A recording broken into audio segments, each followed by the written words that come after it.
नमस्कार, स्वागत है आपका डीबी लाइव ब्रेकिंग में। मैं हूं समीर आत्मज मिश्रा और मेरे साथ हैं अमलेंदु उपाध्याय। पश्चिम बंगाल में स्थितियां लगातार किस तरह से हो रही हैं, वहां पर आज मंत्रिमंडल का विस्तार भी हुआ, लेकिन विपक्षी नेताओं पर यानी तृणमूल कांग्रेस के नेताओं पर किस तरह से संगठित तौर पर हमले हो रहे हैं और हमलावर बाहर घूम रहे हैं। उनकी तस्वीरें पब्लिक डोमेन में हैं, इसके बावजूद उनके खिलाफ कार्रवाई नहीं हो रही है। और तो और बीजेपी के नेताओं के बयान कुछ इस तरह से आ रहे हैं जैसे वो इन सब जो हिंसक जो गतिविधियां हैं विपक्षी नेताओं के खिलाफ, उसका वो समर्थन करते दिखाई पड़ रहे हैं। लेकिन इधर जिस तरह से युवा और छात्र सड़कों पर हैं, सरकार के खिलाफ नाराजगी है, वो नाराजगी भारी पड़ती हुई दिखाई पड़ रही है। नीट एक के बाद एक जिस तरह से परीक्षाओं में धांधली की खबरें आ रही हैं, नीट की परीक्षा में पेपर लीक हो रहा है, उसके बाद फिर सीबीएसई में उसमें पेपर को लेकर जो पूरी परीक्षा प्रणाली जो है, पूरा सिस्टम ही उसमें विवादों के घेरे में है, सवालों के घेरे में। फिर सीयूईटी की जब परीक्षा हुई है, ये सारी परीक्षाएं ऐसा लग रहा है कि बिल्कुल कि इस पर किसी का कोई नियंत्रण नहीं है। सीबीएसई में तो जिस तरह की धांधली की बहुत सारी शिकायतें आई हैं, उसको लेकर यह सवाल और भी ज़्यादा मजबूत हो जाता है कि ऐसा लग रहा है कोई नियंत्रण में कुछ नहीं है। प्रधानमंत्री ने नीट की परीक्षा की निगरानी तो अपने हाथ में ली है, लेकिन अभी भी ये सवाल बना हुआ है कि क्या नीट की परीक्षा जो 21 जून को दोबारा होने वाली है, वो सकुशल हो पाएगी या फिर नहीं हो पाएगी। साहब, इस पर लगातार गिरी हुई है सरकार, पर सरकार की ओर से कोई इस पर बयान नहीं आ रहा है। यहां तक कि जब कल यानी रविवार को प्रधानमंत्री नरेंद्र मोदी ने मन की बात की, तो उसमें भी लोगों को उम्मीद थी कि शायद निगरानी कर रहे हैं तो कुछ ठोस बात उस पर करेंगे, लेकिन लोगों को निराशा ही हाथ लगी है। पर जो कुछ बात करते हैं इन सारे मुद्दों पर, लेकिन शुरुआत करते हैं जो पश्चिम बंगाल में जो कुछ हो रहा है। लगातार वहां पर विपक्षी नेताओं पर हमले हो रहे हैं और ऐसा लग रहा है कि ये हमले सरकार प्रायोजित है, क्योंकि हमलावरों की तस्वीरें सामने आने के बावजूद उनके खिलाफ कोई कार्रवाई नहीं की जा रही है। बिल्कुल समझिए, तमाम हमलावरों के बिल्कुल स्पष्ट चित्र जो हैं वो सामने आ चुके हैं। तृणमूल कांग्रेस ने सब वो चित्र सोशल मीडिया पर पोस्ट किए हैं और उन जो अपराधी हैं, जो पत्थर फेंक रहे हैं, जो अभिषेक बनर्जी पे हमला कर रहे हैं, उनके तमाम लोगों के चित्र बीजेपी के बड़े नेताओं के साथ, शुभेंदु अधिकारी, अग्निमित्रा पॉल इत्यादि के साथ उनके चित्र जो है वो दिखाई पड़ रहे हैं। वो भी ऑल इंडिया तृणमूल कांग्रेस ने तमाम पोस्ट किए हैं। इसके बावजूद किसी की गिरफ्तारी नहीं हुई है। महुआ मोइत्रा ने आज सुबह एक ट्वीट किया और उसको ट्वीट को, उस चित्र को जारी करते हुए कहा कि ये आदमी अभी भी गिरफ्तारी से बाहर क्यों है, जबकि ये साफ तौर पर इसमें दिखाई पड़ रहा है कि ये अभिषेक बनर्जी को पत्थर मार रहा है और पत्थर अभिषेक बनर्जी के लगता भी है। वो भी हम लोग उनका ट्वीट देखेंगे कि उन्होंने क्या ट्वीट किया। महुआ मोइत्रा ने उसको उन्होंने जारी किया है उसको चित्र के साथ। तो समझ लीजिए ये सब लोग सामने आ चुके हैं जिन्होंने हमला किया, और ये भीड़ नहीं थी। पहली बात ये स्पष्ट कर दिया जाए कि ये किसी भी तरीके से जनता का कोई प्रतिवाद हो ऐसा नहीं था। ये सब भाजपा के कार्यकर्ता हैं और साफ तौर पर दिखाई पड़ रहा है कि भाजपा के कार्यकर्ता जो हैं वो किस तरीके से सांसदों पर हमला कर रहे हैं। चुनाव में हार जीत होती रहती है, लेकिन इस तरीके से अगर हमले होंगे तो फिर लोकतंत्र का कोई मतलब रह नहीं जाएगा। ये लोकतंत्र जो है वो ठोकतंत्र में बदल जाएगा। समझिए, बिल्कुल, ये लोकतंत्र का कौन सा रूप है, ये सवाल बहुत अहम है, क्योंकि वहां पर जिस तरह से विपक्षी नेताओं और विपक्ष के सांसदों के ऊपर जो हमले हो रहे हैं, और केवल बीजेपी के नेताओं की ओर से ही उन हमलों की एक तरीके से कहा जाए कि उसकी एक तरफदारी की जा रही है, बल्कि बहुत सारे जो सोशल मीडिया पर ऐसे लोग हैं जो कहने को तो पत्रकार हैं, लेकिन वास्तव में वो बीजेपी के लिए ही ट्वीट करते हैं, उन्हीं के लिए वो खबरें लिखते हैं, या फिर ट्विटर पर जो कुछ भी वो लिखते हैं, कहीं भी बहस में जाते हैं तो बीजेपी के पक्ष में बातें करते दिखते हैं। वो भी किस तरीके से इसको एक अपना समर्थन दे रहे हैं और कह रहे हैं कि ये बदले की आग है, यानी एक तरीके से ये होना ही है और ये अभी रुकेगा भी नहीं, ये कहने का वो शायद कहने की कोशिश कर रहे हों। बहरहाल महुआ मोइत्रा ने क्या ट्वीट किया है उसको देखते हैं। उन्होंने तस्वीरें भी पोस्ट की हैं उन लोगों की जो हमले कर रहे थे अभिषेक बनर्जी पर, और उनके बावजूद उनको पकड़ा नहीं गया है, उनके खिलाफ कोई कार्रवाई नहीं की गई है। इसके बाद कल्याण बनर्जी पर किस तरह से हमला किया गया है, तो ये सारी चीज़ें क्या दिखा रही हैं, देखते हैं। महुआ मोइत्रा का वो ट्वीट, वो लिख भी रही हैं इसको कि इस पर अभी तक कोई कार्रवाई नहीं हुई है। इन दोनों ने, वो लिख रही कि ये दोनों जो है कल अभिषेक बनर्जी पर जो हमला हुआ था उसमें ये शामिल थे, पत्थर मारते हुए उनकी वो तस्वीर भी है, और अभी भी ये बाहर आराम से घूम रहे हैं। और इनको ये आम जनता के लोग नहीं हैं, बल्कि ये राजनीतिक गुंडे हैं और बीजेपी के द्वारा ये पोषित गुंडे हैं और इनको बाकायदा यहाँ से समर्थन मिल रहा है और यहाँ पर संरक्षण मिल रहा है सीधे तौर पर। और ये तस्वीरें, बहुत वायरल तस्वीर है ये, जिसमें इस पीली शर्ट में जो ये व्यक्ति हैं, इन्होंने पत्थर मारा और पत्थर सीधे जाकर वो अभिषेक बनर्जी के सिर पर लगता है। बिल्कुल समीर जी, ये सीधा जाके अभिषेक बनर्जी के सिर पर लगता है और इसके चित्र जो है तमाम बीजेपी नेताओं के साथ भी खूब वायरल हो रहे हैं कि बीजेपी नेताओं के साथ महुआ मोहिता लिख रही हैं कि इन दोनों ने कल अभिषेक बनर्जी पर पत्थर फेंके थे और अब भी आज़ाद घूम रहे हैं। ये आम जनता के सदस्य नहीं है, ये बीजेपी के बिठाए हुए राजनीतिक गुंडे हैं जिन्हें हर जगह सिर्फ हंगामा करने और चीज़ों को तबाह करने के लिए लगाया गया है। ये एक बहुत बड़ी टिप्पणी जो है वो महुआ मोहित्रा ने समीर जी की है इस चित्र को जारी करते हुए। तो ये समझा जा सकता है कि किस तरीके से जो है ये हमले हो रहे हैं और हमलों के पीछे भारतीय जनता पार्टी है। तृणमूल कांग्रेस का ये साफ साफ जो है वो आरोप है समीर जी। जी बिल्कुल। और इसके अलावा तृणमूल कांग्रेस ने एक ट्वीट भी किया है और वहां पर जिस तरह से दिखाई पड़ रहा है कि ये लगातार ये घटनाएं हो रही हैं, पहले वहां आम कार्यकर्ताओं के ऊपर हमले हो रहे थे और अब सीधे सीधे जो मौजूदा सांसद हैं उनको सीधे टारगेट किया जा रहा है। तो ये अब किस तरह की वहां पर राजनीति हो रही है और कैसा लोकतंत्र लाने की कोशिश हो रही है, वो उसको एक बहुत ही गंभीर चिंता का विषय है। और इधर चिंता का विषय तो सबसे ज्यादा ये है कि पूरे युवाओं को, लगभग 1 करोड़ छात्रों के भविष्य के साथ किस तरीके से खिलवाड़ किया जा रहा है। बहुत सा, चाहे वो नीट के परीक्षार्थी हों, सीबीएसई के 12वीं के परीक्षार्थी हों, चाहे वो सीयूईटी के छात्र हों या फिर दूसरी प्रतियोगी परीक्षाओं के छात्र हों, कैसे उनके भविष्य के साथ खिलवाड़ हो रहा है। इसी मुद्दे पर कांग्रेस के नेता पवन खेड़ा एक प्रेस कॉन्फ्रेंस कर रहे हैं दिल्ली के कांग्रेस पार्टी के दिल्ली दफ्तर में। सीधे ले चलते हैं क्या कह रहे हैं वो और इन परीक्षाओं को लेकर, और सरकार इन परीक्षाओं को लेकर कितनी गंभीर है उस पर। तो पवन खेड़ा की पीसी में आपको हम ले चलते हैं, सुनते हैं क्या कह रहे हैं वो। क्यों? ताकि कोएम्प्ट को लाया जा सके, उसको ये ठेका दिलवाया जा सके। क्या क्या काम किया, क्या क्या डाइल्यूट किया, वो आप सुन लीजिए। जो डीपीआई एक प्रिंट क्वालिटी होती है वो 300 होनी चाहिए थी, टेंडर की कंडीशन थी, उसको घटा के 200 कर दिया। क्यों? ताकि कोएम्प्ट को लाभ पहुंचाया जा सके, उसको क्वालिफाई करवाया जा सके। जो स्कैन क्वालिटी की मैं बात कर रहा हूं, जो एक कंपलसरी चीज थी, रोबोटिक हाई स्पीड स्कैनर, बड़ा महत्वपूर्ण चीज है। ये मैंडेटरी था। मई 2025 जो पहला टेंडर था उसमें भी ये मैंडेटरी था। Mandated robotic high speed scanning system with spine preserved handling of answer books and a minimum resolution of 300 DPI। ये बड़ा क्लियर था और उसमें TCS क्वालिफाई कर गया था। लेकिन कैसे करें साहब, कोएम्प्ट को दिलवाना है तो सबसे पहले तो ये हटाया कि साहब robotic high speed scanning system हटा के स्कैनर। अब स्कैनर इससे भी कर सकते हैं, नोकिया 1100 या 1700 उससे भी कर सकते हैं, जिससे चाहे आप कर सकते हैं। तो robotic high speed scanning system हटा दिया गया, कोएम्प्ट को लाभ पहुंचाया गया, स्कैनर शब्द ले आए। नंबर 1। नंबर 2, 300 डीपीआई और को 200 कर दिया, मैंने आपको बताया। पास परफॉर्मेंस का क्राइटेरिया था, फाइनेंशियल वीकनेस का क्राइटेरिया था, वो सब हटा दिया गया। हम सब सरकार में रहे हैं, सब पर कंपनियां आके दबाव डालती हैं कि साहब ये क्राइटेरिया हटा दीजिए तो टेंडर में मैं क्वालिफाई कर जाऊंगा।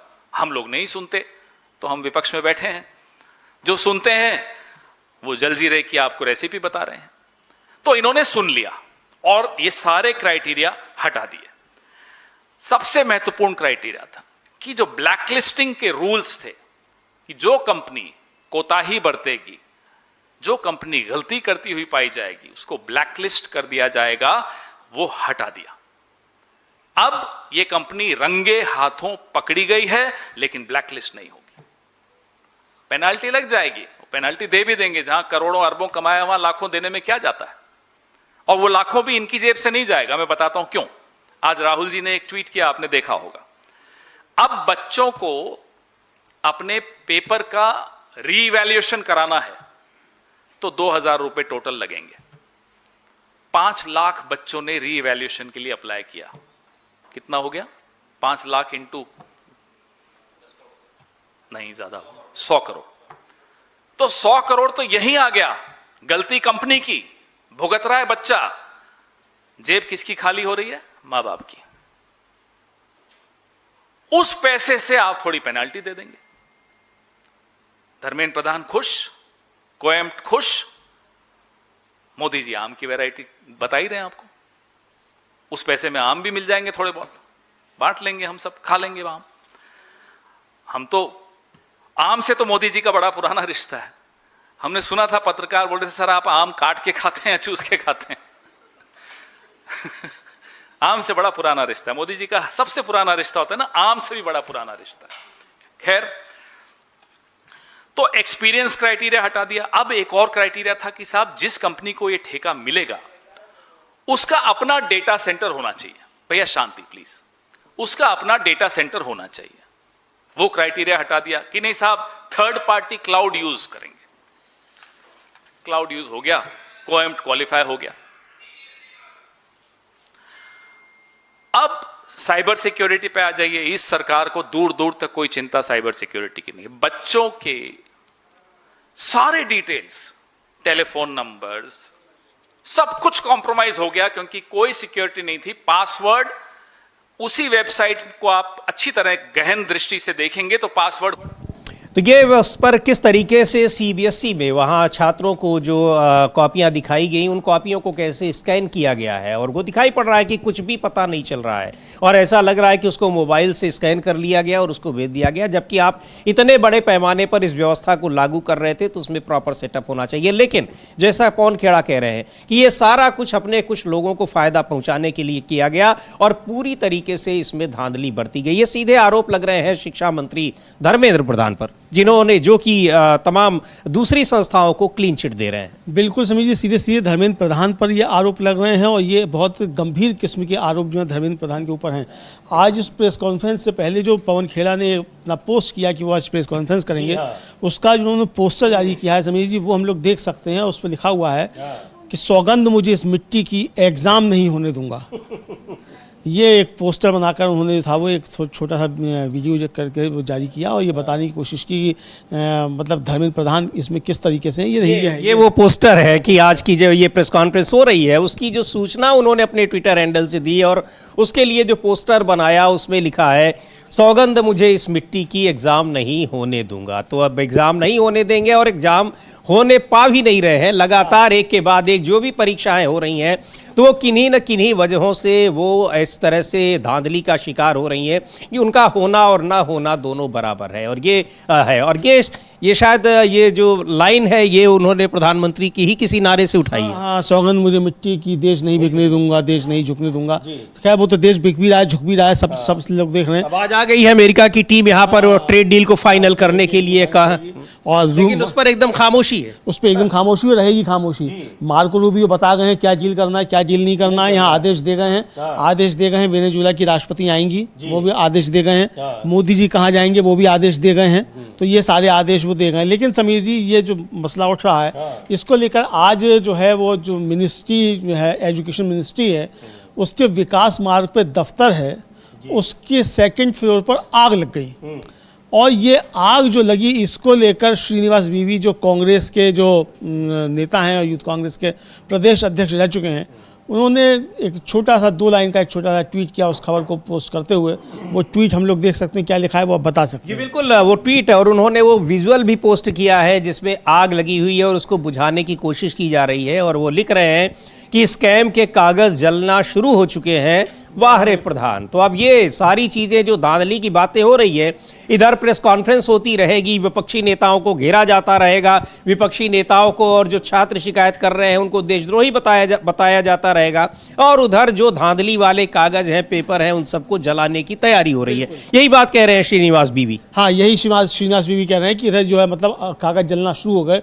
और ये विजुअल समीर जी खूब सोशल मीडिया पर वायरल हो रहा है। लोग इस पर इसी तरीके की टिप्पणियां लगभग कर रहे हैं कि जैसे ही जांच शुरू हुई वैसी जो है आग लगना भी शुरू हो गई और कागज़ जलना जो है वो शुरू हो गए हैं। ये समीर समीर जी देखा जा सकता है कि किस तरीके से अब ये सब चर्चाएं चल रही हैं कि आग लगना शुरू हो चुकी है और जांच क्या हो रही है। अब प्रधान साहब फंसे हुए हैं और प्रधान साहब जो है खुद आरोपों के जवाब दे रहे हैं, विपक्ष के नेताओं पे आरोप लगा रहे हैं, मीडिया जो है वो यूट्यूबर्स पे, शिक्षकों पे आरोप लगा रहा है। ये सब चीज़ें भी चल रही हैं, लेकिन असली मसला जो है कि ये क्यों घपले हो रहे हैं, इस पर सरकार और मीडिया दोनों खामोश दिखाई पड़ रहे जी हैं। बिल्कुल, इस पर सरकार खामोश दिखाई पड़ रही है पूरी तरीके से। और सही कह रहे हैं अमलेंदु जी की मीडिया भी, एक जिसको मेन स्ट्रीम मीडिया कहा जाता है, वो खामोश दिख रहा है। और सबसे बड़ी बात तो ये कि सवाल उठाने वालों को देशद्रोही बताया जा रहा है। सवाल उठा रहे हैं जो तमाम शिक्षक हैं, जो छात्रों को पढ़ाते हैं, उनके साथ वो भी रात दिन तैयारी करते हैं। और इसलिए करते हैं, ठीक है वो पैसा लेकर पढ़ाते हैं कोचिंगों के छात्र, लेकिन वो भी मेहनत करते हैं कि ज़्यादा से ज़्यादा उनके अपने छात्र पास हों, अच्छे नंबर लाएं, सेलेक्ट हो जाएं, प्रतियोगी परीक्षाओं में सेलेक्ट हों। लेकिन उन छात्रों को मीडिया का वो वर्ग जो छात्रों को देशद्रोही बताता है, वो ऐसे टीचरों को कहता है ये 2 कौड़ी के टीचर हैं। तो ये जो 2 कौड़ी का मूल्यांकन है, कोई एक मुख्यमंत्री जो है विपक्ष के नेता को 2 कौड़ी का आदमी बता दे रहे हैं, तो ये कौड़ियों से जो है एक इवैल्यूएशन किया जा रहा है। ये क्यों किया जा रहा है, ये दिखाई पड़ रहा है श्रीनिवास बीवी का वो ट्वीट, जिसमें उन्होंने उस वीडियो को डाला है जहां पर आग लगी हुई है उन दफ्तरों में जहां इन परीक्षाओं के धांधली के सबूत रखे हुए हैं। बिल्कुल समझिए, जहाँ धांधलियों के सबूत रखे हुए वहाँ आग लगना शुरू हो गई है। तो क्या ये अच्छा मोदी जी देख रहे हैं इसको? आग लग रही है तो मोदी जी ये भी देख रहे होंगे आग लग रही है, क्योंकि हम तो कह नहीं रहे मोदी जी देख रहे हैं, सरकार सुप्रीम कोर्ट में कह रही है कि मोदी जी इसको सीधे सीधे देख रहे हैं। तो आग लग रही है, ये भी मोदी जी देख रहे होंगे। तो क्या ये आग भी मोदी जी की देख रेख में लगी है? ये भी अब सवाल है जी। अगर मोदी जी देख रहे हैं तो ये आग लग रही है, ये भी मोदी जी देख रहे होंगे, तो उन्हीं की देखरेख में आग लग रही होगी। तब नहीं देखे होंगे तो अब तो इतना वायरल हो गया कि अब तो देख लेना चाहिए। बहरहाल क्या देखते हैं क्या नहीं देखते हैं, सुप्रीम कोर्ट भी क्या देखता है क्या नहीं देखता है, क्योंकि बहुत सी चीज़ें सुप्रीम कोर्ट भी नहीं देखता है। क्योंकि सीबीआई साहब तो कह चुके हैं राहुल गांधी की प्रेस कॉन्फ्रेंस में उन्होंने देखी नहीं वोट चोरी पे, तो वो भी क्या देखते हैं क्या नहीं देखते हैं, ये भी समस्या है। अब सुप्रीम कोर्ट ने भी देखा कि नहीं देखा, ये आग लग रही है। दिक्कत यही है, ये इन सारी चीजों को उन्होंने नहीं देखा, इसीलिए उन्होंने चुनाव आयोग को देखा और सॉलिसिटर जनरल को देखा और सुना, और उन्होंने कहा बिल्कुल क्लीन चिट दे दी। उन्होंने पूरे उस सुनवाई के दौरान प्रशांत भूषण, अभिषेक सिंघवी, कपिल सिब्बल जैसे वकीलों की बात को नहीं सुना होगा शायद, तभी उन्होंने क्लीन चिट दे दी चुनाव आयोग को। बिल्कुल इसीलिए क्लीन चिट ही नहीं दे दी बल्कि और मजबूत कर दिया।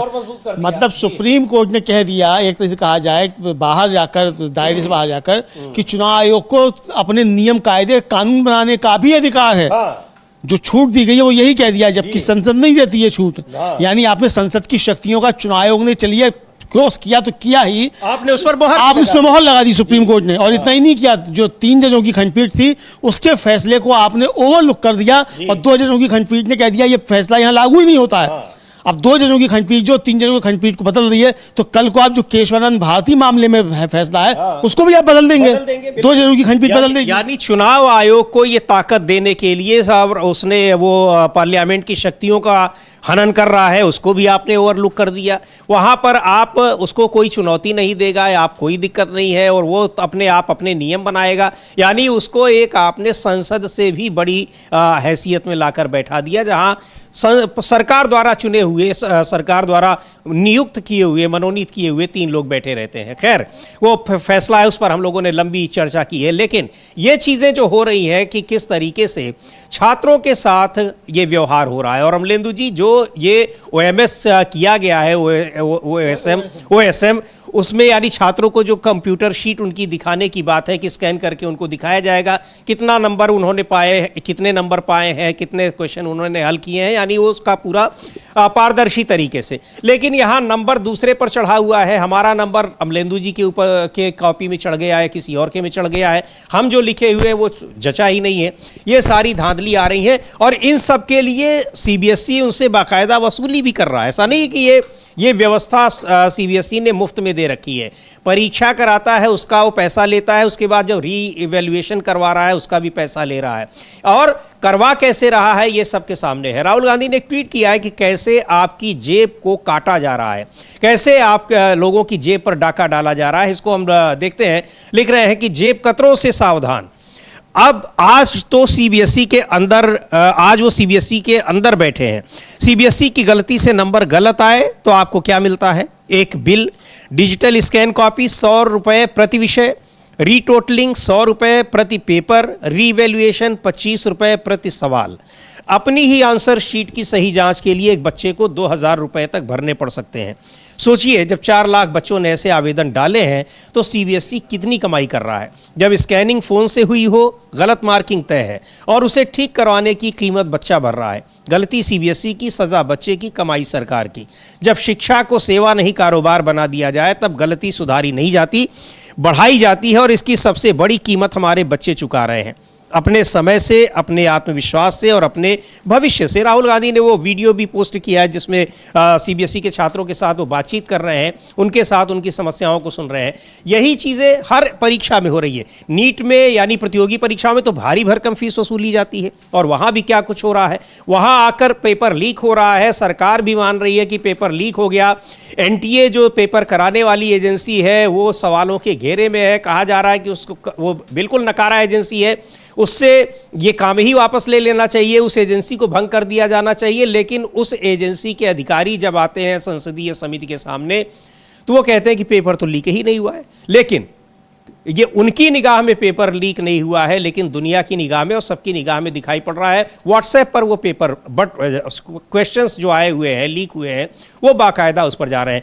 खान सर है, बहुत ही मशहूर शिक्षक हैं, ऑनलाइन पढ़ाते हैं। ये वीडियो भी हम लोग देख रहे हैं, राहुल गांधी जो सीबीएसई के छात्रों से मिल रहे हैं, एक बार वो वीडियो भी देखते हैं। और नीट में किस तरीके से जो परीक्षा हो रही है तो प्रतियोगी छात्रों को पढ़ाते हैं खान सर, बड़े ही सोशल मीडिया पर पॉपुलर हैं, उनको भी देखेंगे। ये जो तर्क दिया है नीट एनटीए ने, नेशनल टेस्टिंग एजेंसी ने, उस पर पहले देख लेते हैं राहुल गांधी का वो वीडियो जो सीबीएसई के छात्रों के साथ बैठकर उन्होंने बनाया है, उनसे जो बातें की उन्होंने। The entire process has become a business. हमारी जो आंसर शीट थी वो स्कैन कॉपी में किसी दूसरे बच्चे की भेज दी गई थी। अगर आपका रिजल्ट आया, आपने देखा कि आपके मार्क्स यहाँ पर बढ़ने चाहिए थे, you can apply for re evaluation. Rechecking करने के लिए प्रोसेस क्या है कि पहले first you have to apply for the digital scanned copy of the answer sheet and उसके लिए आपको पेमेंट करनी पड़ती है? Yes, 100 rupees per subject. Then after that justify करना पड़ेगा आपको कि आपके यहाँ पर मार्क्स बढ़ने चाहिए थे, बट सीबीएसई ने या फिर चेकर ने आपको उतने मार्क्स नहीं दे रखे। Then you have to apply for totalling. यहाँ पर एक प्रॉब्लम है कि अगर मुझे लगता है कि मेरे टोटलिंग में एरर ही नहीं है, बट वो मैंडेटरीली मुझे 100 रुपीज वापस देने पड़ेंगे totalling. Then after that totalling I have to apply 25 rupees per question. And how many questions normally will someone apply for? I guess अभी जो प्रॉब्लम आ रही है, they can apply for all the questions. So how many total questions? 35 around questions होते हैं। So huge amount of money, huge amount of money is involved. If evaluation is not happening properly, why I have to give money for re-evaluation? How many people who applied for re-evaluation? 25% of students have applied for re-evaluation this year. This is the first. And how many of them have they said something was wrong? 2.5 lakh total बच्चे fail हुए हैं। तो जितने बच्चों ने री-इवैल्यूएशन के लिए apply करा है, बहुत लोगों को तो शीट्स मिल चुकी हैं। जो लोगों को शीट्स मिल चुकी हैं वो वेट कर रहे हैं कि अब वो री-इवैल्यूएशन का पोर्टल वापस से खुले, जो मेरे ख्याल से 1 जून को खुलेगा, तो वो बता पाएंगे कि उनकी कहाँ पे वो क्वेश्चंस के लिए अप्लाई कर पाएंगे। बहुत बच्चों को भी शीट्स मिली भी नहीं है। पॉइंट ये है कि शीट्स मिलने का टाइम खत्म हो चुका है। मेरी 2 में बैक आई है। उसके बाद फिर मैंने फोटोकॉपी के लिए अप्लाई करा था, पर मेरा जितनी भी बार मैंने अप्लाई करा, मैंने अपना और मेरी फ्रेंड का अप्लाई करा था, उसका तो हो गया, पर मेरी पेमेंट का इशू आ रहा था बार बार। अभी तक नहीं हुआ? नहीं। This is what we are seeing, not just in NEET, in CBSE, everywhere, that you have financialized the education system. The second is over-centralization. So you've taken the whole system and you've centralized the whole system. So if there's a problem, it's a critical failure of the system. Whereas if you have a decentralized system, then one node fails, another node fails, you can still manage it. So there's a structural problem now in the Indian education system. तो यहाँ पर किस तरीके से ये CBSE के छात्र खुद ही बता रहे हैं कि क्या कुछ हुआ है, और 4 लाख से ज़्यादा छात्रों ने आवेदन किया है और उसके लिए भी फीस ली जा रही है, लेकिन वहाँ उनको जो कॉपी दिखाई जा रही है वो किस तरह से दिखाई जा रही है। तो ये परीक्षाएं इस तरह से हो रही हैं। इनके खिलाफ लगातार यूथ कांग्रेस का प्रदर्शन हो रहा है, छात्रों का प्रदर्शन हो रहा है, अलग अलग जगहों पर, अलग अलग शहरों में, पुणे में भी प्रदर्शन हुआ। अब प्रदर्शन की वजह से वहाँ पर कर्फ्यू लगा दिया गया है, ये शिवसेना के नेता दावा कर रहे हैं, उसको भी हम लोग सुनवाएंगे। लेकिन एक बार सुन लेते हैं क्या कह रहे हैं खान सर। ये परीक्षा को लेकर जिस तरह से सरकार लापरवाह है, सरकार गंभीर नहीं है, और वो एजेंसियां भी बिल्कुल गंभीर नहीं है जो इस परीक्षा को करा रही हैं। सुन लेते हैं उनको क्या कह रहे हैं। गांव वाला डर के भाग जाएगा भाई, इतना पुलिस वाला क्यों आया? इससे पहले जब दरोगा का रिजल्ट हुआ था तो लगभग 20-25 जीप से वो लोग आए थे लोग, और पूरा ये स्टेज दरोगा से भर गया था। तो मोहल्ला वाले लोग डर गए कि लगता है खान सर के ऊपर छापा उपा पड़ गया है। इतना पुलिस वाला आया, उठा ले जाएगा यहाँ पे, बाद में पता चला कि मिलने आया था यहाँ। तो ये सारे लगभग 12,000 से ज्यादा बच्चे हैं और ये अभी एक हॉल में बैठे हैं। उद्देश्य यही है, इन लोग के जैसे हजारों लाखों बच्चे तैयारी कर रहे हैं, जो पेपर लीक हो जाता है, ऐसे न जाने कितने गरीब मिडिल क्लास के बच्चों का सपना तोड़ दिया जाता है। और शायद अगर ईमानदारी से परीक्षा नहीं होती तो यहाँ ये लोग नहीं बैठ पाते, केवल अमीर लोग बैठे रहते।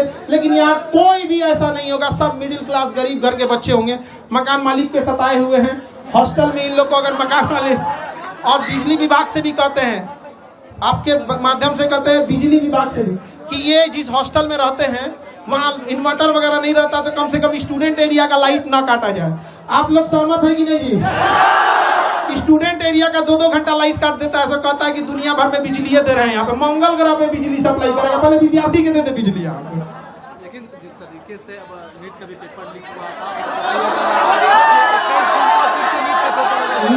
नीट परीक्षा के लिए इनका कहना है, तो कुछ पत्रकार हम टीचरों को कहीं कह रहे हैं कि हम लोग के पास पता नहीं क्या बुद्धि वगैरह का, उनका कहना है कि हम लोग के पास इतना बुद्धि नहीं है। अजीब हाल है।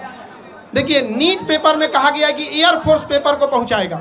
अच्छी बात है, आप इनिशिएशन ले रहे हैं, लेकिन समझिए मलेरिया की बीमारी में टाइफाइड का इंजेक्शन नहीं मारा जाता है। नीट पेपर परीक्षा, पेपर पहुंचने की समस्या नहीं थी कि एयरफोर्स का हम यूज कर रहे हैं, समस्या थी जहां से छप रहा है, जहां से बन रहा है, वहीं पे लीक हो जा रहा है। जो पकड़े गए हैं टीचर, उनको फांसी अब तक क्यों नहीं हुआ, इनकाउंटर उनका क्यों नहीं हुआ, घर क्यों नहीं तोड़ा गया, उनका सवाल ये है। आप में से बताइए, इतने लोग, ये सब सिलेक्टेड पुलिस वाले हैं यहाँ पर, इन सब से कहते हैं पेपर लीक करने वालों को बकसना चाहिए जी, किसी को नहीं बकसना चाहिए यहाँ पर।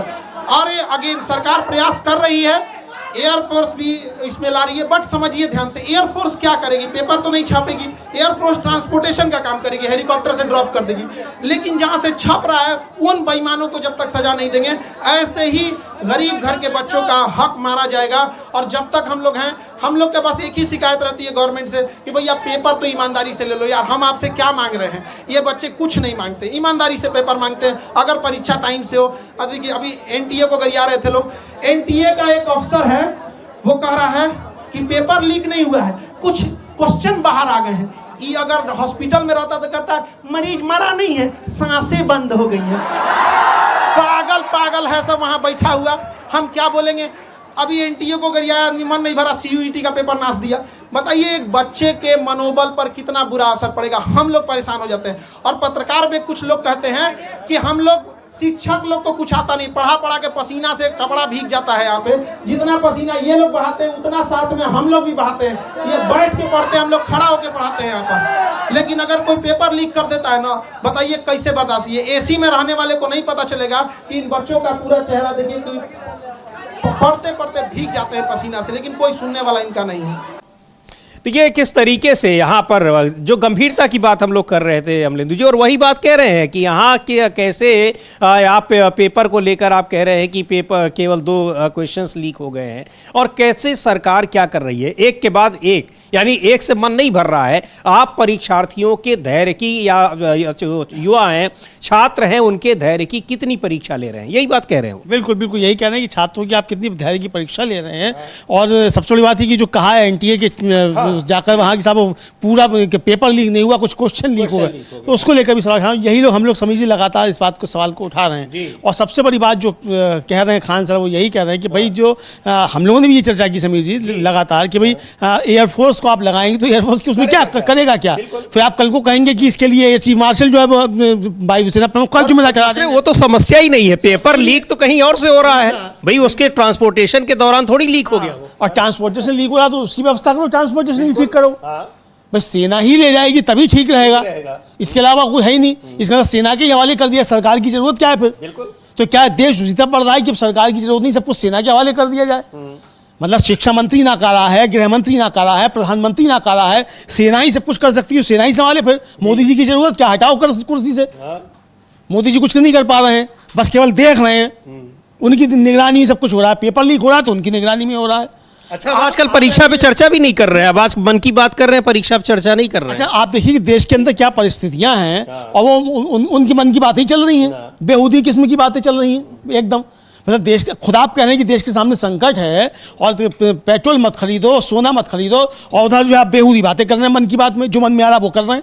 अरे भाई आपके मन के लिए आप थोड़ी चुना देश ने आपको प्रधानमंत्री, जनता के मन की बात करो ना। तुम्हारे मन की बात है तुम्हारे घर वाले सुने, सुनाओ उन्हें अपनी मन की बात। जनता के मन की बात भी सुनिए, आप ही के मन की बात जनता नहीं सुनेगी, जनता के मन की बात भी सुनिए। यहाँ पर एनटीए कह रही है पेपर लीक हो गया, आप सरकार भी मान रही है, सरकार कैंसिल कर दे रही है, लेकिन एनटीए के अफसर कह रहे हैं कि नहीं वो तो 2-4 क्वेश्चन बाहर आ गए हैं। वही बात हुई कि डॉलर, रुपया नहीं गिर रहा है, डॉलर बढ़ रहा है, तो डॉलर बढ़ रहा है, रुपया गिर रहा है, गजब का तर्क दे रहे हैं। लेकिन ऐसा नहीं है, सरकार को अब इसका खामियाजा भुगतना पड़ेगा। जो छात्रों का, युवाओं का जो रोष है, उनकी जो नाराजगी है, और देखते हैं एक बार किस तरीके से अलग अलग शहरों में लगातार एनएसटीआई के कार्यकर्ता और तमाम छात्र जो जिनका भविष्य दांव पर लगा हुआ है, कैसे सड़कों पर उतरे हुए हैं। पुणे में कुछ जो विरोध प्रदर्शन हुए हैं नीट एग्जाम को लेकर, सीबीएसई को लेकर, उस पर एनएसटीआई ने के जो अध्यक्ष हैं उदय भानचिव, उन्होंने एक ट्वीट किया है और ये कहा है कि लोग देख लें, इसलिए हम कर रहे हैं क्योंकि मीडिया इसको नहीं दिखाएगा। और मीडिया तो सवाल उठाने वालों को या तो देशद्रोही बता रहा है, और खान सर जैसे और इस तरह के बहुत सारे जो टीचर हैं जो छात्रों को पढ़ाते हैं, उनका मार्गदर्शन करते हैं, उनको कह रहा है तो 2 कौड़ी के टीचर हैं। ये उदय भानचिव का ये ट्वीट है, लिख रहे हैं कि शायद आज रात टीवी पर आपको ये देखने को ना मिले, लेकिन पुणे की सड़कों पर हजारों छात्र और युवा हमारे साथ उतर चुके हैं। हम उस व्यक्ति से जवाबदेही की मांग कर रहे हैं जिसने भारत की शिक्षा व्यवस्था को घोटालों का अड्डा बना दिया है। लीक प्रधान को बर्खास्त करो। तो लीग प्रधान जो है इसको बर्खास्त करो।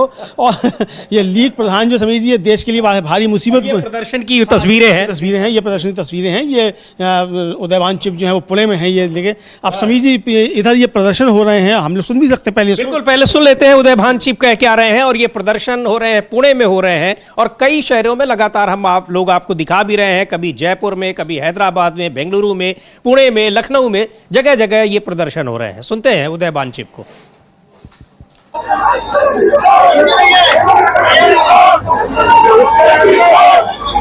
आज यूथ कांग्रेस के साथियों ने राहुल गांधी जी के बब्बर शेरों ने पुणे शहर में संघर्ष किया है और एक ही डिमांड है, जो देश का गद्दार धर्मेंद्र प्रधान है, जो पैसों के लालच में पेपर माफिया चला रहा है, जो पैसों के लालच में देश को बेचने चला है, पैसों के लालच में छात्रों और युवाओं के भविष्य को बेचने चला है, जब तक उसके खिलाफ कार्रवाई नहीं होती, ये मैसेज है कि हम संघर्ष यूथ कांग्रेस पूरे देश भर में राहुल जी के नेतृत्व में करते रहेंगे। ये धर्मेंद्र प्रधान वो है कि वो छात्र जो दिन रात मेहनत करते हैं, उनके माता पिता संघर्ष करते हैं और ये पेपर लीक करके उनके संघर्ष में, उनकी मेहनत के ऊपर सीधे प्रहार करता है, हमला करता है। ये हम सहेंगे नहीं, इसलिए हम डिमांड करते हैं उसके खिलाफ कार्रवाई, उसको सैक किया जाए। और जब तक कार्रवाई नहीं होती इस गद्दार धर्मेंद्र प्रधान में, यूथ कांग्रेस संघर्ष करती रहेगी।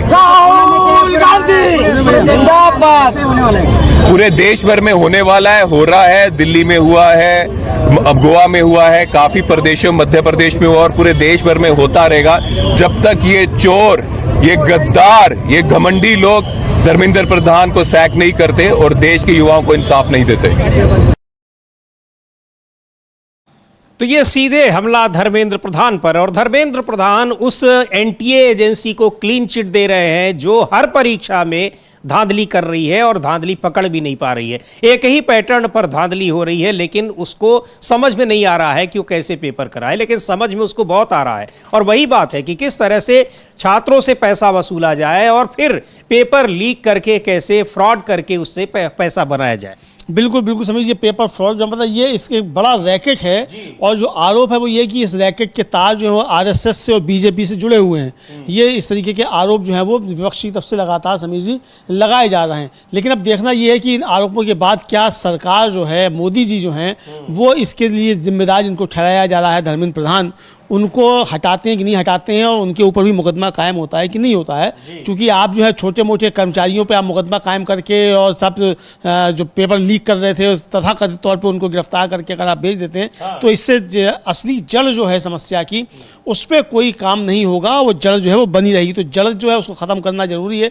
इसलिए यूथ कांग्रेस मांग कर रही है कि सबसे पहले जो है धर्मेंद्र प्रधान के ऊपर जो है वो कार्रवाई की जाए। लेकिन समीर जी, इस बीच एक बड़ी खबर ये आई, हालांकि वो बाद में मालूम पड़ा कि खबर जो है वो पुणे में ये प्रदर्शन होने के बाद फिर वहाँ पुणे में ये आदेश जारी हुआ कि कर्फ्यू रात का लगा दिया जाए, लेकिन वो कर्फ्यू नहीं था। अभी मैंने चेक किया तो ये है कि रात 10 बजे के बाद जो है वो सड़कों पे स्टॉल नहीं लगेंगे, दुकानें बंद हो जाएंगी, ये इस तरीके से जारी हुए। रिस्ट्रिक्शंस काफी लगा दिए गए हैं, तो यानी अब रिस्ट्रिक्शंस भी इस तरीके लगाए जा रहे हैं। आदित्य ठाकरे हैं शिवसेना यूबीटी के नेता, वो कह रहे हैं कि ये पेट्रोल डीजल की वजह है या कोई और वजह है। अगर पेट्रोल डीजल की वजह से भी समझिए ये सब किया है तो आप समझ सकते हैं परिस्थितियां कितनी खराब हैं। लेकिन मोदी जी मन की बात जरूर करेंगे। बिल्कुल बिल्कुल। और अमलिंदर जी, पेट्रोल डीजल की स्थिति बहुत ही खराब है। आज ही हम अखबार में पढ़ रहे थे कि एनसीआर के कई जगहों में, गाजियाबाद, नोएडा में बहुत सारे पेट्रोल पंप बंद हैं। अब उनके मालिक या उनके जो संचालक हैं वो इस पर कुछ बता नहीं रहे हैं कि आखिर बंद क्यों हैं, और जहां पर जो खुले हुए हैं वहां लोगों की भीड़ हो रही है। तो इन सारी चीजों को लेकर कोई स्थिति स्पष्ट नहीं है, और ये हाल पूरे देश का है। सुन लेते हैं आदित्य ठाकरे क्या कह रहे हैं पुणे को लेकर। क्या वहां पर ये सारे रिस्ट्रिक्शंस, जो पाबंदियां लगाई गई हैं, आखिर क्यों लगाई गई हैं? तो पुणे में शराब का मामला हो या अभी कर्फ्यू भी लगाया गया है, लेकिन ये कर्फ्यू किस वजह से लगाया गया है ये तो बात सामने आए। लॉ एंड ऑर्डर की वजह से लगाया गया है कि पेट्रोल डीजल के दाम बढ़ते जा रहे हैं, उसकी वजह से लगाया जा रहा है कि शहर को संभलने नहीं आता इस भाजपा सरकार को। जो जिस तरह से रेट बढ़ रहे हैं पेट्रोल डीजल के, क्या उम्मीद आप क्या कर रहे हैं, किस हद तक रेट बढ़ेंगे? क्योंकि अच्छे दिन 2047 में आएंगे ऐसी उम्मीद है। तो ये यहाँ पर पेट्रोल डीजल वजह है या क्या है, लेकिन या ये इस तरह से रिस्ट्रिक्शंस लगाई जा रही हैं, यानी जनता को में आप कह रहे हैं कि किसी चीज़ की कमी नहीं है, पेट्रोल डीजल हर जगह है। प्रधानमंत्री कह रहे हैं कि संकट की स्थिति है। समझ में ही नहीं आ रहा है कि कौन क्या कह रहा है और देश में वास्तविक जो ग्राउंड स्थिति है वो है क्या। हाँ बिल्कुल, समझ जो ग्राउंड स्थिति है वो समझ में ही नहीं आ रहा है। और सबसे बड़ी बात ये है कि लगातार जो है दाम बढ़ रहे हैं धीरे धीरे करके। अब वो कॉमर्शियल सिलेंडर के आज फिर बढ़ा दिए गए, कॉमर्शियल के बढ़ा दिए, छोटू सिलेंडर के भी बढ़ा दिए गए। कॉमर्शियल सिलेंडर के बढ़ने का मतलब कि खाने पीने की जो चीजें हैं वो महंगी हो जाएगी। महंगी पहले तो एक साथ ही लगभग 1000 रुपये बढ़ा दिए गए थे। आज जो है वो 53 रुपये 50 पैसे बढ़ा दिए गए। छोटू सिलेंडर पे भी 11 रुपये बढ़ा दिए गए। इसको लेकर कांग्रेस ने एक ट्वीट किया है समीर जी, और कहा है कि महंगाई मैन मोदी ने चाबुक फिर चलाया। हम देख लेते हैं कांग्रेस का वो ट्वीट, और लिखा है उसमें कि महंगाई मैन मोदी ने चाबुक फिर चलाया। आज कॉमर्शियल सिलेंडर 53 रुपये 50 पैसे महंगा कर दिया गया। पिछले 5 महीने में मोदी ने कॉमर्शियल सिलेंडर के दाम ऐसे बढ़ाए। वो पूरी उसकी क्रोनोलॉजी दे रहे हैं कि 1 जून यानी आज बढ़ा है 53 रुपये 50 पैसे। इससे पहले 1 मई को बढ़ा था 993 रुपये, 1 अप्रैल को 218 रुपये, 7 मार्च को 115 रुपये, 1 मार्च को 31 रुपये, 1 फरवरी को 50 रुपये और 1 जनवरी को 111 रुपये। तो ये इस तरीके से अब तक 1571 रुपये 50 पैसे की बढ़ोतरी हो चुकी है। बताइए, 5 महीने में मतलब लगभग डबल हो गए हैं। बिल्कुल 5 महीने में लगभग डबल हो गए। और ये लिख रही है कांग्रेस कि सिर्फ 5 महीने में कॉमर्शियल सिलेंडर करीब 1572 रुपये महंगा हो गया, और अभी साल खत्म नहीं हुआ है, मोदी की वसूली जारी है।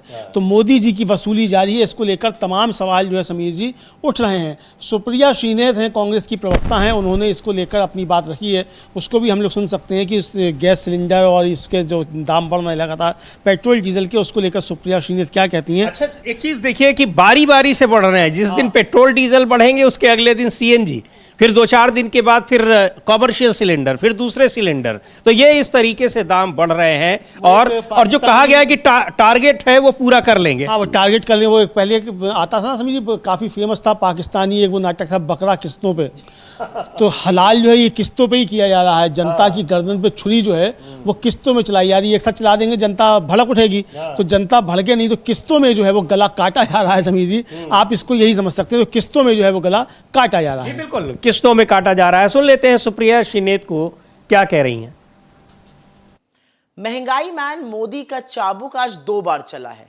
कमर्शियल सिलेंडर के दाम 53 रुपए 50 पैसे 53 रुपये 50 पैसा बढ़ा दिए गए। अब 3353 रुपए से ऊपर मिलेगा। जो 5 किलो वाला छोटू सिलेंडर होता है वो भी 11 रुपए महंगा हुआ, अब वो 822 रुपए में मिलेगा। पिछले 5 महीनों में कमर्शियल सिलेंडर 1572 रुपए महंगा हुआ है। 1 जनवरी को 111 रुपए दाम बढ़ाए गए, फिर 1 फरवरी को 50 रुपए, 1 मार्च को 31 रुपए, 7 मार्च को 115 रुपए, 1 अप्रैल को 218 रुपए, 1 मई को 993 रुपए और 1 जून को 53 रुपए 50 पैसे। 1 महीने में वो जो छोटा सिलेंडर है वो 272 रुपए महंगा हुआ है। 1 मई को 261 रुपए बढ़े थे और 1 जून को 11 रुपए बढ़ाए गए। अब विडंबना और आयरनी सबसे बड़ी क्या है? आयरनी सबसे बड़ी ये है कि दुनिया में क्रूड ऑयल सस्ता हो रहा है, दुनिया के लोग पेट्रोल डीजल एलपीजी सस्ता कर रहे हैं, और हम जो हैं यहां पर लगातार दाम बढ़ा रहे हैं। और जो सरकार बड़ी बड़ी हुंकार भरती थी कि भैया ऑयल मार्केटिंग कंपनीज को नुकसान हो रहा है, वो आम जनता के लिए सजग नहीं है। कोई फर्क ही नहीं पड़ रहा जनता को पैसा ज्यादा देना पड़े ना देना पड़े, ये असलियत है। तो ये किस तरीके से यहाँ पर महंगाई बढ़ रही है और उस पर कोई बिल्कुल खामोशी है, किसी तरह की कोई चिंता नहीं है और एक के बाद एक यहाँ परीक्षाएं लीक हो रही हैं। लेकिन जिस तरह से पेट्रोल, डीजल, सीएनजी और ये कॉमर्शियल गैस, एलपीजी गैस यानी जो घरेलू उपभोग वाली गैस है, इन सब के दाम बढ़ रहे हैं, तो सीधे सीधे जनता की ये इसका असर जो है उसकी जेब पर पड़ रहा है। और जैसा राहुल गांधी ने अभी किया कि जेब काटने के दूसरे तरीके भी, अब 1 करोड़ छात्रों का मसला है अमलेंदु जी, तो इसका मतलब हर घर से कोई ना कोई पीड़ित है सीधे तौर पर अगर देखा जाए तो। बिल्कुल समझिए, और हर घर से नहीं है तो एक खानदान से एक तो पीड़ित है ही कम से कम, और कुछ घरों में कई है। हाँ, कुछ घरों में कई है, ये भी है। तो ये औसतन एक घर से एक मान ही लिया जाए। हाँ, और हालांकि एक परिवार से 5-5 लोग भी सिलेक्ट हो रहे हैं। जी हाँ, ऐसे परिवार भी एक ही घर से 5-5 सिलेक्ट भी हो रहे हैं। तो ये इस तरीके कमाल भी है। तो ये तो समझिए मोदी है तो मुमकिन है, मतलब इस तरह की चीज़ें होंगी अगर मोदी है तो ये सब मुमकिन है। तो यही कहा जा रहा है कि मोदी है तो मुमकिन है। मोदी है तो एनटीए का पर्चा लीक भी है, मोदी है तो सीयूईटी की परीक्षा भी लीक है, मोदी है तो सीबीएसई में घोटाला भी है। यही सारी बातें विपक्ष कह रहा है कि मोदी है तो ये सब मुमकिन है। बीच बीच में पेट्रोल डीजल के दाम भी बढ़ा दे रहे हैं कि भाई वो भी जरूरी है। तो मोदी है तो ये भी मुमकिन है, मोदी है तो डॉलर का चढ़ना और रुपए का गिरना ये भी मुमकिन है। मतलब आजकल उन लोगों के भी वीडियो कम आ रहे हैं जो कहते हैं कि 1000 भी हो जाए तब भी हम, हाँ, वो भी नहीं आ रहे। और 35 रुपए जो पेट्रोल चला रहे थे उनके भी नहीं आ रहे हैं कि 35 रुपये मोदी जी आ जाएंगे तो 35 रुपये, वो तो एकदम गायब हो गए हैं। बिल्कुल गधे के सिर से जैसे सींग गायब होते हैं उसी तरीके से गायब हो गए हैं वो जो 35 रुपये पेट्रोल दिला रहे थे मोदी जी के आने पे। अब कोई नारा नहीं आ रहा, बहुत ही महंगाई की मार अब की बार मोदी सरकार, अब कहीं नहीं ये सुनने को आ रहा। और जो महंगाई पे जो गाने हैं पुराने, महंगाई क्या डायन खाया जाता है, वो सोशल मीडिया से बैन कराए जा रहे हैं, गायब कराए जा रहे हैं। जबकि उनकी एक विधायिका जो, जब वो विधायिका नहीं थी तब गा रही थी, उसको बहुत अच्छा गाया उन्होंने, महंगाई डायन खाया जाता है। तो ये समझ जी महंगाई जो आ रही है। कांग्रेस के नेता हैं विजय वडेट्टीवार, वो भी पेट्रोल डीजल की कीमतों को लेकर कुछ कह रहे हैं, उनको हम लोग सुनते हैं। विजय वडेट्टीवार को कांग्रेस के नेता हैं, क्या कह रहे हैं। एलपीजी प्राइस हाइक हुआ है, एलपीजी सिलेंडर का प्राइस हाइक हुआ है, 42 रुपए करीबन बढ़ाए गए, कलकत्ता में 53 रुपए बढ़े गए।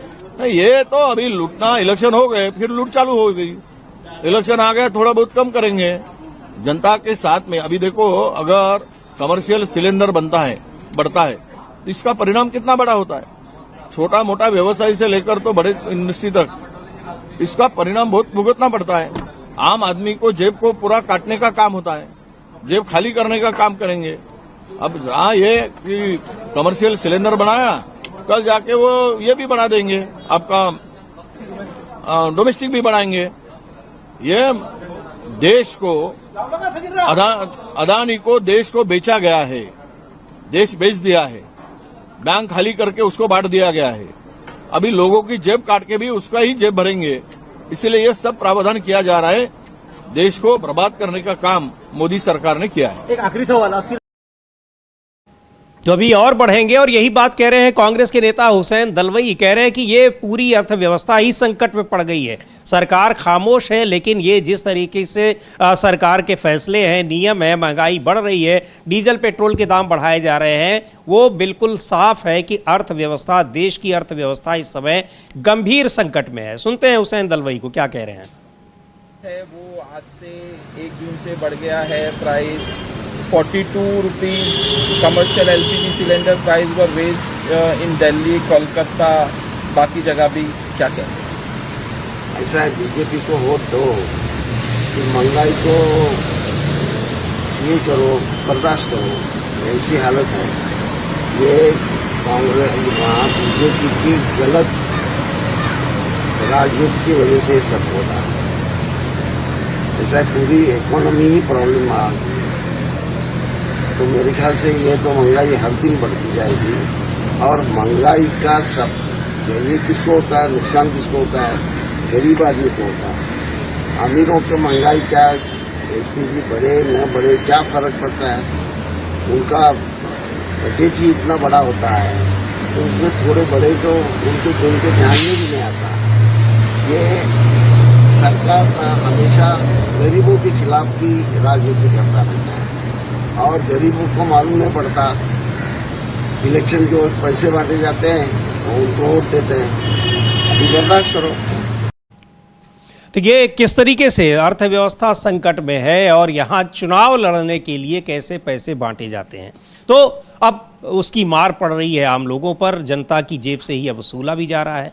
और यही नहीं, सवाल उठाने वालों को, चाहे वो परीक्षा में धांधली का सवाल उठाएं, महंगाई पर सवाल उठाएं, सवाल उठाने वालों को या तो देशद्रोही बताया जाता है या उनके खिलाफ कैंपेन चलाया जाता है। और जो टीचर हैं, छात्रों के जो समर्थन में दिखाई पड़ रहे हैं, उनको मीडिया के जरिए उनको भी बदनाम किया जाता है और उनको कहा जाता है कि ये 2 कौड़ी के टीचर हैं। और दूसरी ओर विपक्ष के साथ क्या हो रहा है उसका नज़ारा पश्चिम बंगाल में दिखाई पड़ रहा है कि सीधे तौर पर एक संगठित तरीके से विपक्षी नेताओं, सांसदों, विधायकों, कार्यकर्ताओं को मारा पीटा जा रहा है। उसका मारने पीटने के बावजूद उनके खिलाफ कार्रवाई नहीं हो रही है। कार्रवाई तो छोड़िए, बीजेपी के नेताओं की ओर से एक तरीके से उस तरह की गतिविधियों को बाकायदा प्रोत्साहित किया जा रहा है। बिल्कुल समझिए, बाकायदा उसको प्रोत्साहित किया जा रहा है और उसका बचाव किया जा रहा है। अब तो आज सुबह जो था वो देखा मैंने कि वो जो गिरिराज सिंह हैं पाकिस्तान वाले मंत्री, वो कह रहे हैं कि अभिषेक बनर्जी पे हमला हुआ ही नहीं, कल्याण बनर्जी पे हमला हुआ ही नहीं, नाटक कर रहे हैं। वो तो वही हो गया कि पेपर तो लीक हुआ ही नहीं, तो ये बताया जा रहा है। अभी भी आईसीयू में भर्ती हैं अभिषेक बनर्जी, और अभिषेक बनर्जी की हालत क्या है उसको लाइव लोगों ने देखा है अमलेंदु जी, पर बारह अभी उनको क्या कल्याण बनर्जी को लाइव लगा है और गिर पड़े। हाँ, लेकिन ये हमला नहीं है। वो मुकेश राजपूत और सारंगी साहब पे हमला हो गया था बहुत तगड़ा, ये हमला नहीं है। अच्छा, अजय राय बीमार पड़े तब तो प्रधानमंत्री मोदी ने जो है वो बड़ा फोन करके कुशल से पूछा। अब भाई ये फोन जरा अभिषेक बनर्जी को भी कर लेते मोदी जी। सारंगी से मिलने तो अस्पताल चले गए, सारंगी से मिलने अस्पताल चले गए, मुकेश राजपूत से टेलीफोन पे बात की, आईसीयू में टेलीफोन पे बात की। आप समझ लीजिए कितना गंभीर मसला था। ये आईसीयू में टेलीफोन पर मोदी जी बात कर रहे हैं, तो भाई जरा एक कॉल अभिषेक बनर्जी को ही कर लो। चलो, यहाँ आईसीयू वाले बहुत गड़बड़ किस्म के लोग हैं, अभिषेक बनर्जी से बात नहीं करा रहे, ममता बनर्जी को ही फोन करके पूछ लो, तो ये कल्याण बनर्जी को कर लो। अच्छा, समझिए मजे की बात यह है कि ओम बिरला साहब जो हैं, जो स्पीकर हैं, वो खामोश बैठे हुए हैं। आपके 2 सांसदों पे हमला हो रहा है, ओम बिरला साहब खामोश हैं, वो केवल इसीलिए चुप, जबकि अभिषेक बनर्जी ने उनको शिकायत भी की है, उनको सूचना दी है। अब ये है, और आके मिलेंगे। अभी ये भी खबर आई है कि अभिषेक बनर्जी आएंगे, लेकिन इससे ज़्यादा चिंताजनक जो है समीर जी, कल्याण बनर्जी सुप्रीम कोर्ट के सीनियर एडवोकेट भी हैं, और सीनियर एडवोकेट के ऊपर हमला भी होता है, उसका दफ्तर भी तोड़ा जाता है बुलडोजर से, और हमारा सुप्रीम कोर्ट जो खामोश बैठा हुआ, उसे पता ही नहीं बंगाल में गुंडा राज आ गया है। तो ये भी सवाल उठ रहे हैं जी।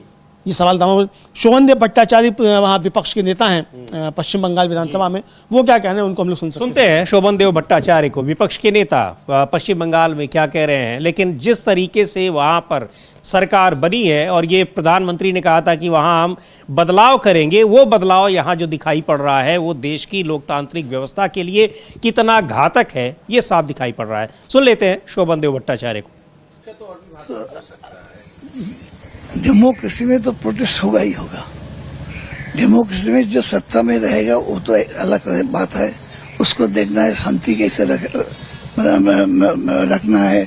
हमारे राज्य में आम आदमी को हम पीस देने के लिए हम इतना दिन लड़ाई करके सत्ता में आया, लेकिन आज वही बात दूसरा हो गया कि आज टेररिज्म होता है पुलिस का तरफ से। पुलिस हम लोग को, एमएलए लोग को डराता है। तो यहाँ पर विपक्ष के नेताओं को पुलिस भी डरा रही है, सीधे सीधे। विपक्ष के नेता है वहाँ पर शोभन देव भट्टाचार्य, सीनियर लीडर हैं तृणमूल कांग्रेस के, और उनको वो कह रहे हैं कि यहाँ तो पुलिस वाले भी हमको डरा रहे हैं और धमका रहे हैं। और पुलिस की मौजूदगी में किस तरह से बड़े नेताओं पर हमले हो रहे हैं, पुलिस आराम से देख रही है, को खामोश है। जैसे लग रहा है कि पुलिस को भी उस केवल देखने के लिए वहाँ पर एक मूक दर्शक बने रहने का निर्देश मिला हुआ है। लेकिन ये मामला बहुत बड़ा होता जा रहा है, पूरा विपक्ष एकजुट है। ममता बनर्जी ने बताया कि राहुल गांधी ने उन्हें फ़ोन किया और कहा भी कि अगर वहाँ इलाज नहीं हो रहा है तो दूसरी जगह पर इलाज कराएं। विपक्ष एकजुट है। सुरेंद्र राजपूत हैं कांग्रेस के प्रवक्ता, वो क्या कह रहे हैं पश्चिम बंगाल में जो कुछ हो रहा है, तृणमूल कांग्रेस के नेताओं पर जिस तरह से हमले हो रहे हैं, उसे लेकर। जहां पर देश के सबसे सुरक्षित माने जाने वाला पद सांसद सुरक्षित न हो जिस बंगाल में, वहां पर हिंसा हो रही हो, भारतीय जनता पार्टी के गुंडे आतंकी कार्रवाई कर रहे हों, ऐसी जगह पर रहने में डर लगना स्वाभाविक है। बिल्कुल सही कहा सांसद महोदय ने कि आज की डेट में ये विषय शर्म का हो गया है। ये राष्ट्रीय शर्म नहीं, अंतर्राष्ट्रीय शर्म का विषय हो गया कि जिस राज्य में सांसद सुरक्षित नहीं हो, उस राज्य में जनता कैसे सुरक्षित रह सकती है। भारतीय जनता पार्टी का आतंक चल रहा है बंगाल में, ऐसी सरकार को रहने का कोई हक नहीं। तो यहाँ पर सबसे सुरक्षित माने जाने वाले सांसद भी कैसे वहाँ पर असुरक्षित हैं और बिल्कुल उसको आतंकी कार्रवाई बता रहे हैं। और जिस तरीके से हमले हो रहे हैं, जो तस्वीरें, जो विजुअल्स आए हैं, उससे बिल्कुल लग ही रहा है कि ये सामान्य एक जो नाराज़गी अगर माना भी जाए कहीं से, तो वो कोई नाराज़गी नहीं है। दूसरी बात ये अमलेंदु जी कि अगर नाराज़गी होती, 40% वोट जिसको मिले हैं जिस पार्टी को, उसके खिलाफ ऐसी नाराज़गी है कि उनके सांसदों को लोग उठ के मार रहे हैं। हाँ, लोग मार रहे हैं, इतनी नाराज़गी है। और भाई जिसके आधे से ज़्यादा सांसद हैं, ज्ञानेश कुमार की कोशिशों के बावजूद 40% वोट उसको मिले उस पार्टी को। हाँ बिल्कुल, ज्ञानेश कुमार की इतनी कोशिशों के बावजूद, हालांकि मनोज कुमार झा जो हैं वो तो मनोज कुमार झा जो ज्ञानेश को, हाँ झा जो ज्ञानेश कुमार जी को बधाई दे रहे हैं, कपिल सिब्बल ज्ञानेश कुमार जी को बधाई दे रहे हैं कि भाई वो हो जाए। लेकिन कांग्रेस के राष्ट्रीय सचिव हैं शहनवाज आलम, वो कह रहे हैं कि बीजेपी जो है बहुत बड़ा अन्याय कर रही है और इस असम और बंगाल में बीजेपी की जीत के लिए असली बधाई के पात्र जो हैं वो CGI जस्टिस सूर्यकांत हैं। उन्होंने जिस तरीके से फैसले दिए और जिस तरीके से SIR करवाया, उसकी वजह से सरकार बनी है, तो इसके लिए बधाई जो है वो सूर्यकांत जी को दी जानी चाहिए। लेकिन ये सब जो है बधाई जो है ज्ञानेश कुमार गुप्ता और मोदी जी को दे रहे हैं। तो ये CGI के साथ जो बहुत बड़ा अन्याय है। कांग्रेस के राष्ट्रीय सचिव हैं शहनवाज आलम, उन्होंने कहा कि बहुत लंबी बाइक है, 20-22 मिनट की, तो हम सुनवा नहीं सकते, तो हमने बता दिया, ये उनका कहना है। लेकिन समीर जी, बीजेपी के सांसद हैं एक सौमित्र खान, और उन्होंने अभिषेक बनर्जी पर हमले को लेकर जो कहा, वो समीर जी बहुत खतरनाक स्थिति की ओर इशारा करता है। वो हम सुनते हैं, उसके बाद फिर उनके इस बयान को पोस्ट करते हुए TMC क्या कह रही है वो भी हम लोग देखेंगे। बिल्कुल देखते हैं सौमित्र खान क्या कह रहे हैं, जो अभिषेक बनर्जी और कल्याण बनर्जी पर हमला हो रहा है उसको लेकर। सुन लेते हैं उनको। अरे भाई, उसका कुछ नहीं हुआ है, उसको अच्छा से वॉशरूम जाके वॉश करना चाहिए था, और नहीं तो गोबर जल देना चाहिए था। अरे भाई, उसका कुछ नहीं हुआ है, उसको अच्छा से वॉशरूम जाके वॉश करना चाहिए था, और नहीं तो गोबर जल देना चाहिए। कुछ नहीं हुआ है, वो तो बता रहे हैं, मतलब वो सर्टिफिकेट वही दे रहे हैं, बीजेपी के ही नेता है यहाँ पर। सर्टिफिकेट नहीं दे रहे, कहने को हाँ अच्छे से उसकी मतलब उसकी धुलाई करनी चाहिए थी गोबर डाल के, ये बता रहे हैं क्या करना चाहिए। इनके इसी को पोस्ट करते हुए तृणमूल कांग्रेस ने समीर जी एक ट्वीट किया, और तृणमूल कांग्रेस का कहना है कि ये सबूत है कि ये इस पर जो थी वो हमला सुनियोजित था और बीजेपी ने कराया। क्या ट्वीट है वो देखते हैं, अंग्रेजी में आप हिंदी में। जी बिल्कुल, एक ट्वीट जो तृणमूल कांग्रेस ने किया है उसको देखते हैं। इनका जो सौमित्र खान कह रहे हैं बीजेपी के सांसद, उस पर क्या कहना है कि ये एक और सबूत है कि बीजेपी बंगाल में हमारे तृणमूल कांग्रेस के नेताओं ने, बीजेपी बंगाल के नेताओं ने हमारे राष्ट्रीय महासचिव अभिषेक बनर्जी पर हुए हमले की बहुत ही बारीकी से साजिश रची थी। सौमित्र खान की टिप्पणियों से राजनीतिक हिंसा की ऐसी घटनाओं के पीछे की मानसिकता को लेकर अब कोई शक नहीं रह जाता। हमले की निंदा करने के बजाय बीजेपी नेता धमकाने की एक खतरनाक संस्कृति को सही ठहराने और उसका जश्न मनाने पर आमादा नजर आते हैं।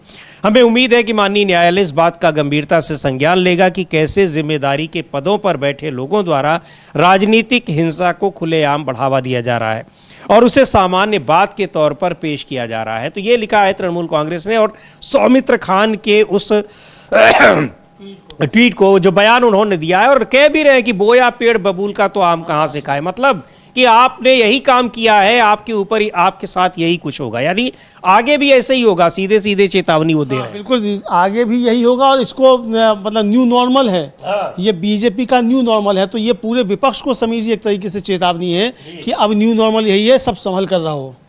बीजेपी है तो इस तरह की हरकतें होंगी, ये साफ तौर पर देखा जा सकता है। और इसके लिए जो सुरेंद्र राजपूत हैं कांग्रेस के प्रवक्ता, वो कह रहे हैं बीजेपी के गुंडे। तो अभी बीजेपी गुंडे ही कहा जाएगा समीर जी, और क्या कहा जाए। बिल्कुल, चूंकि उनको ये है कि ना तो उनके खिलाफ कोई कार्रवाई हो रही है, बाकायदा आराम से घूम रहे हैं, खुलेआम वो मार रहे हैं, उनको कोई डर भी नहीं है। अब जो हम लोगों ने हमले की तस्वीरें देखी हैं और जिसको महुआ मोहित्रा ने भी ट्वीट भी किया था, दिखाया भी हम लोगों ने, उससे क्या लग रहा है, बिल्कुल बेखौफ है, उनको पता है। और दूसरी बात यह कि अभी नेता प्रतिपक्ष जब कह रहे हैं कि हम पुलिस से शिकायत कर रहे हैं, तो पुलिस हम ही को धमका रही। हाँ बिल्कुल, पुलिस जो हम ही को धमका रही है, ये एक तरीके से साफ तौर पर समझा सकता है कि किस तरीके से शिकायत शिकायतों पर कोई असर नहीं हो रहा है समीर जी, ये भी देखने में आ रहा है। तो बहरहाल बहुत गंभीर परिस्थितियां जो हैं वो सामने आ रही हैं इस समय। बिल्कुल। और इधर राहुल गांधी आज पहुंचे हुए हैं अजमेर, वहां पर एक प्रशिक्षण शिविर है और क्या कुछ वहां उनका कार्यक्रम है उसको भी देखते हैं। पूर्व मुख्यमंत्री हैं राजस्थान के अशोक गहलोत, उन्होंने क्या कुछ कहा है। और सबसे बड़ा मुद्दा ये है कि ये मुद्दा वहां भी बहुत ही महत्वपूर्ण है, जिस तरह से छात्रों के साथ अन्याय हो रहा है। ये आरोप लग रहा है कि यह अन्याय सरकार खुद कर रही है, जानबूझकर कर रही है, चाहे अलग अलग तरह की परीक्षाएं लीक हो रही हो या फिर परीक्षाओं में धांधली हो रही हो, अंधेरगर्दी हो रही हो। सुन लेते हैं अशोक गहलोत को क्या कह रहे हैं। एसएससी का भी, नीट का भी, सब में जो स्थिति बनी है ना, वो लाखों बच्चों के भविष्य का सवाल है। राहुल जी कुछ ट्वीट कर रहे हैं, एक्स पे लिख रहे हैं, बता रहे हैं कि लाखों 1 करोड़ बच्चे हैं लगभग, सब जो मिला करके एसएससी, सीबीएसई, आपका नीट और भी एग्जाम है, इन सब के मिला के लगभग 1 करोड़ बच्चे प्रभावित हो रहे हैं। तो क्या मतलब उनके परिवार में क्या बीतरी होगी। राहुल गांधी जी नेता प्रतिपक्ष की भूमिका निभा रहे हैं और इनको जिस प्रकार से ये माहौल बना दिया देश के अंदर, फासिस्टी माहौल है, डेमोक्रेसी खत्म हो रही देश के अंदर। चेत जाओ देशवासियों, प्रदेशवासियों, नौजवान पीढ़ी को मैं कहना चाहता हूँ, चेत जाओ आप लोग। बंगाल के चुनाव के बाद में तो आप ये तय करेंगे कि किस राज्य में किस पार्टी की सरकार हो, ये तय करेंगे। कब तक सरकार टिकानी है, कब घर भेजनी है। जो पहले मध्य प्रदेश, कर्नाटका और महाराष्ट्र में सरकार गिरी थी, राजस्थान में भी इन्होंने पूरा षड्यंत्र कर लिया, हमारे लोगों को ले लिया वहाँ पे मानेसर में, पूरा वहाँ इंतजाम किया इन लोगों ने, पुलिस वहाँ खड़ी कर दी आईजी के ऑफिसर को, तब भी प्रदेश वाली दुआओं से सरकार हमारी बच गई।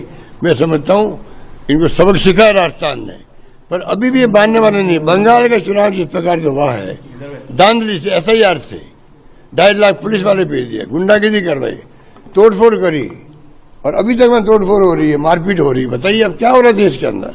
इन बातों को आपको, हमको, जो मीडिया वाले हैं, प्रेस वाले हैं और सोशल मीडिया की भूमिका बहुत शानदार है अभी देश के अंदर। हिम्मत करके बोल रहे हैं वो लोग। मेन स्ट्रीम मीडिया जो है दबाव में है सरकार के, बोल नहीं पा रहे। बार बार आपको मैं कह चुका हूँ, भारत सरकार ये है कि क्या कुछ हो रहा है। और सबसे बड़ी बात यह कि जब चुनाव आयोग सरकार बनाएगा और तय करेगा कि किसकी सरकार हो, तो फिर यही सब होगा। लेकिन उसके खिलाफ सबको एकजुट हो रहा है, ये कह रहे हैं अशोक गहलोत। और सड़कों पर उतरे दिखाई पड़ रहे हैं लगातार छात्र। क्या कुछ होता है, क्या सरकार पर दबाव कितना पड़ता है, धर्मेंद्र प्रधान का इस्तीफा होता है या नहीं होता है, ये देखने वाली बात होगी। सरकार के अब तक के परफॉर्मेंस को देखते हुए साफ तौर पर दिखाई पड़ रहा है कि इस्तीफा नहीं होगा। और राजनाथ सिंह तो कह भी चुके हैं, बावजूद इसके जिस तरह से बड़ी बड़ी बैठकें हो रही हैं, सेना के हवाले परीक्षाएं की जा रही हैं, तो सरकार की ये गंभीरता है या ये सरकार की एक लोगों को और भी ज़्यादा इन सारे मामलों में एक कंफ्यूज किए रहने की एक कवायद है, वो भी देखना बड़ा दिलचस्प होगा। बहरहाल क्या ये सारी चीज़ें, इन पर लगातार रहती है हमारी नज़र। आप बने रहिए DB लाइव के साथ। इस कार्यक्रम को अब यहीं समाप्त करते हैं। मुझे और अमलेंदु उपाध्याय को दीजिए इजाज़त। नमस्कार।